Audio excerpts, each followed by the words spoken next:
Hi Mona TV Telugu viewers. యాక్చువల్గా చాలామంది అంటూ ఉంటారు, సో ఓల్డేజ్ హోమ్స్ ఎక్కువ కావడానికి కారణం కోడన్లు అని కొంతమంది, లేదు కొడుకులు అని కొంతమంది. నిజంగా చెప్పాలంటే కొడుకులు కోడన్లు అని కాదండి, మెయిన్ అక్కడ కొడుకు తగ్గాలి, కోడలు తగ్గాలి, అలాగే అత్తగారు కూడా తగ్గాలి. ఎందుకంటే అత్తగారు అన్నప్పటికీ ఏమొచ్చేస్తుందంటే నా నా కొడుకు ఇన్ని రోజులు నా మాట విన్నాడు, సో కోడలు రాగానే ఎక్కడ నా మాట వినకుండా అయిపోతాడు అన్న ఫీలింగ్ అత్తలో ఉంటుంది. అత్త కూడా అడ్జస్ట్ కావాలి, అలాగే కోడలు కూడా తన తల్లి ఎంతో అంతే అనుకోవాలి. సో తల్లిలాగా 100% ఇవ్వకపోవచ్చు, అట్లీస్ట్ 50-60% తీసుకొని వస్తున్నాడంటే, ఎందుకంటే రేపటి కోడలు తర్వాత అత్త కూడా కదా. ఈరోజు కోడలైతే రేపు అత్త కూడా కంపల్సరీ అవుతుంది కదా తన, సో అది మర్చిపోకూడదు. అలాగే కొడుకు కూడా ఏమంటే తను చూడట్లేదు, నా భార్య చూడదు మా అమ్మని అని అంటే బ్లేమ్ చేయడం కాదు.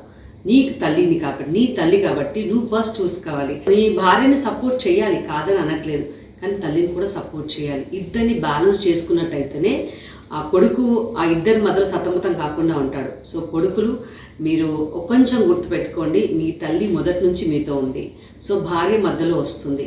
సో భార్యని బ్యాలెన్స్ చేసుకోవాలి, అటు కన్న తల్లిని బ్యాలెన్స్ చేసుకోవాలి. సో మీరు చాలా అంటే థింక్ చేయాలి, ఏ పని చేసినా కూడా ఇద్దరిని బ్యాలెన్స్ చేసుకున్నట్టయితే ఓల్డేజ్ హోమ్స్లో వేయడం కానివ్వండి, లేకపోతే తల్లులు బాధపడడం కానివ్వండి జరగదు.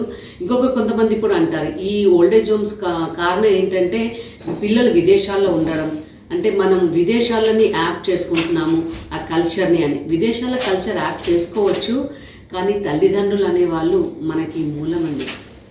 గురు బ్రహ్మ, గురు విష్ణు, గురుదేవో మహేశ్వర అంటారు. దాని తర్వాత ఫస్ట్ తల్లి స్థానం ఎవరు తీసుకోలేరు. సో డెఫినెట్గా తల్లి. సో ఓల్డేజ్ హోమ్స్ ఎక్కువ కావడానికి కారణం కొడుకు కాదు, కోడలు కాదు, కూతురు కాదు, అల్లుడు కాదు, అత్త కాదు, మరి ఎవరు అని ప్రశ్నిస్తున్నారా? ఎవరు అంటే మనందరం అండి.